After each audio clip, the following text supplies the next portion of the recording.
Hey everyone, welcome back to the channel. Hope you're doing great and ready to dive into another anime adventure with me. Today's topic is something we all low-key love: overpowered main characters. You know the type.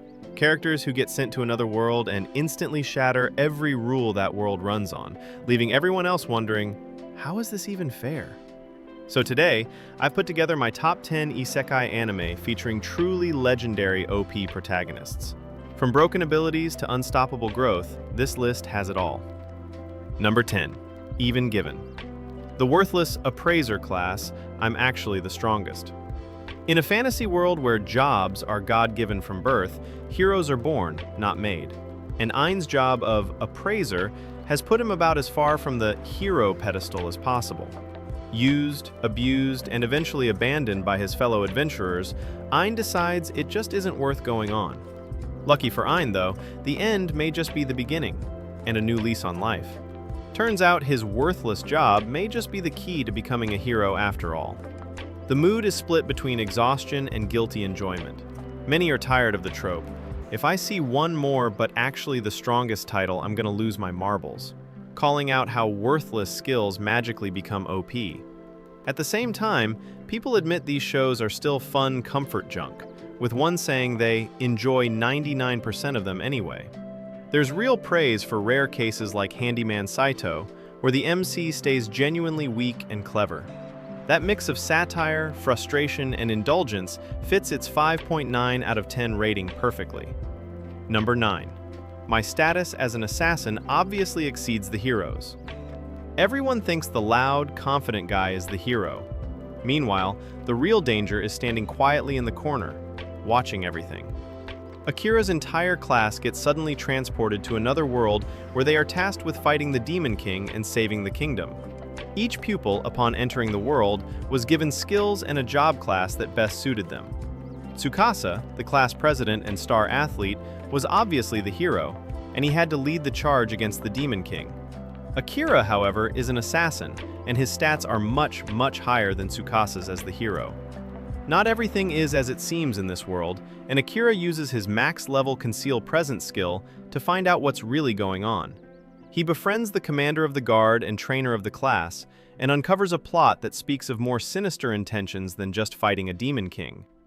People loved the opening. Smart MC, revenge setup, cool powers, and actual consequences. Then, midway, the assassins stopped assassinating, fights got dull, and shadow magic became the answer to everything, plot included. Still, viewers admit the romance progressing before the finale felt refreshing in a genre allergic to commitment. It's frustrating because the potential is obvious, which makes the drop hurt more. Hence the very mixed 6.9 out of 10. Number 8. Bogus skill Fruit Master. You eat a magic fruit expecting power and end up a farmer. Then you accidentally eat another one and the universe goes, yeah, okay, never mind. In a world where skill fruits grant powers, aspiring adventurer Light is stuck with the useless skill. Eating another one results in death, so no do-overs. Meanwhile, his childhood friend Rina quickly rises to S rank. But when Light accidentally eats a second skill fruit, he survives and discovers his true power. He can consume unlimited skill fruits and gain their abilities. Most viewers walked in expecting dumpster fire and got mild amusement instead. Episode 1 was not nearly as bad as expected, but the MC refusing to abuse his broken skill had people questioning his IQ. The world building falls apart the moment you think about it, yet the sheer silliness keeps it watchable. It's the definition of turn your brain off fun, sitting comfortably at 5.7 out of 10. Number 7. A Gatherer's Adventure in Isekai. Most Isekai heroes hunt demon kings. This guy? He's way more excited about finding rare food and shiny junk. Kamishiro Takeru was just an ordinary guy with an ordinary office job, until he suddenly summoned to Medeus, a world with swords and magic. Life as he knew it is over, but he's starting his new one with powerful abilities, enhanced strength, overwhelming magic, and a search skill that allows him to find valuable items. Armed with his new cheat skills, Takeru begins his Isekai journey.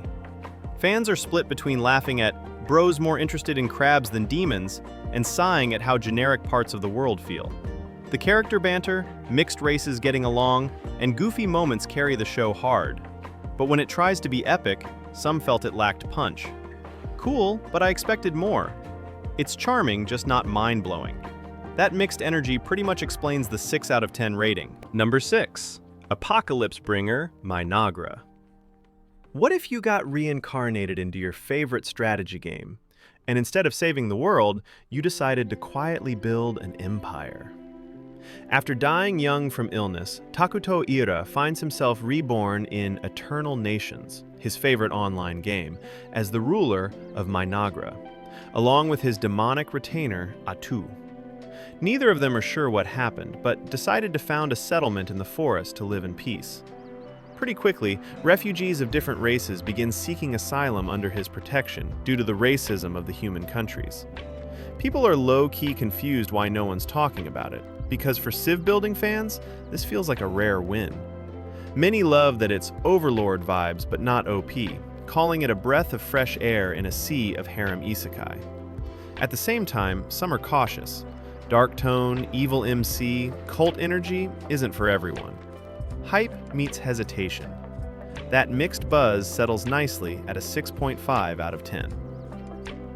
Number 5. Possibly the greatest alchemist of all time. Takumi Iruma is accidentally caught up in a summoning spell to gather heroes in the fantasy world of Mildgard. Since he cannot be returned to Earth, the goddess Nolan compensates him with the power of alchemy. Takumi prefers to live a peaceful life, but his incredible powers start attracting attention. A lot of viewers dunk on it for looking like every other harem anime of the last 8 years, with one even mistaking it for Danmachi. Others are just tired in general. OPMC plus a bunch of girls plus medieval fantasy, fatigue is real. Still, some comments drift into wishing for calmer, slice-of-life fantasy instead, which says more about genre burnout than this show alone. Familiar, safe, mildly watchable, hence the very on-brand 6.4 out of 10. Number 4. A wild last boss appeared. The game is set in the idyllic town of Mimir. In the center of the town stood a giant tower called Misteltein Tower. On their way to Blutgang, Lufus and her party stop in this town and meet a person named Maya. Guided by Maya into the tower, they find themselves in a mysterious space where their levels are forcibly decreased. Curious about Maya's true identity, Lufus decides to challenge the tower. Viewers are less focused on battles and more obsessed with Dina, with many saying the show is hammering the Venus connection so hard it feels like a red herring. The mystery is clearly working, even if it's starting to overshadow the main plot. Some love the slow burn theorizing, others feel the pacing drags. Still, that intrigue lifts it to a solid 7 out of 10. Number 3. Magic Maker. How to make magic in another world. On the night of his 30th birthday, one man's dreams of wielding magic come true after he unexpectedly passes away. He wakes as Sion, a young child in another world. He and his elder sister Marie are the children of a lower-class noble family who govern their region. After receiving conflicting messages from their father, Sion and Marie set out on an adventure to uncover the magic. This is the story of a simple magic fool who, while tossed about by fate, overcomes it with the power of magic and an indomitable fighting spirit, ultimately propagating magic to the people.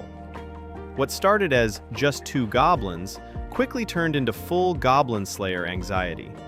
Fans love that Sion survives using logic and isekai knowledge, not instant god mode magic. The goblins feel genuinely threatening, which is refreshing. That said, the pacing still scares people more than the monsters sometimes. For now, it's surprisingly decent at IMDb 7.1 out of 10. Number 2. My Gift LVL 9999 Unlimited Gacha. He gets kicked out for having a trash ability.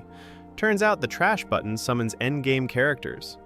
Unlimited Gacha Arc, also called the Garu Revenge Arc, is the first major story arc in the Unlimited Gacha LVL 9999 series. As the series' prologue arc, it focuses on Light, the LVL-15 boy, whose unfair banishment from his former adventurer party, Gathering of Races, is a result of wicked acts of betrayal and deception by his 8 former, trusted companions. Consequently, he vows to set his quest of revenge onto his former friends while searching for the truth about the Masters. This arc also briefly introduces Light's gift, unlimited gacha, that once ridiculed by the traders for its supposed uselessness, only to become very beneficial for him when his gift summons May, the SURLV 9999 Seeker Maid, who saves him from one monster and pledges her loyalty to only him, and aids his quest to seek revenge onto his former party. 3 years have passed since that incident. Light's revenge finally begins with Garu being his first target of revenge. On paper, it makes zero sense. LV-20 kid knocks down a LV-1500 elf, sword does nothing, shield does nothing, and yet the kid still wins. Fans joke the shield bash did significant emotional damage, which honestly tracks. Some call it dumb power fantasy logic, others call it tactical payoff. Either way, it's hype enough to justify a 7.4 out of 10. Number 1. Sword of the Demon Hunter, Kijin Gentosho. This isn't a power fantasy, it's a long, quiet journey through loss and time. You don't watch him become strong, you watch him endure. In the Edo period, Jinta, a wandering orphan, becomes a shrine maiden's guardian. After a mysterious demon speaks to him of a far future threat, Jinta must journey through a century-spanning epic, all while questioning why he wields a sword. Kodono Village's shrine maiden has a guardian every generation. During Edo period, Guardian Jinta confronts a demon foretelling a future demon god's rise tied to their era. His quest to prevent this spans centuries. At its best, this feels like a quiet coming-of-age epic stretched across centuries. Watching Jinya grow, lose people, and slowly soften hits hard. Fans love how history and folklore are woven in naturally, but many agree the early arcs carry more emotional weight than the later ones. Beautiful, heavy, and a bit uneven, 7.2 out of 10. And that wraps up our list of Isekai where the main character becomes a full-blown legend before lunch.